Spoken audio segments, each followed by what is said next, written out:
20 plus 7. We all have the answer, right? But before we call in our birds, I will be shuffling these numbers in front of you. Ada yang lalai bird to. Sit down loh kan po deh, bukan yang sit down. Sit down.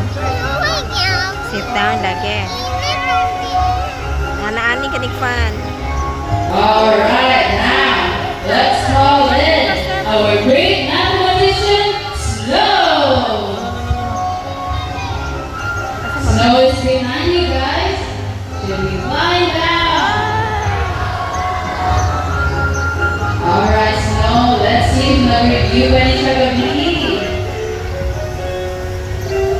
Ay, ito lang. Okay, now Snow, show us your answer. Kamu magkapatid? Alright guys, is the first number correct? Yes, okay Snow, completely Christian. And 20 plus 7 is? 27.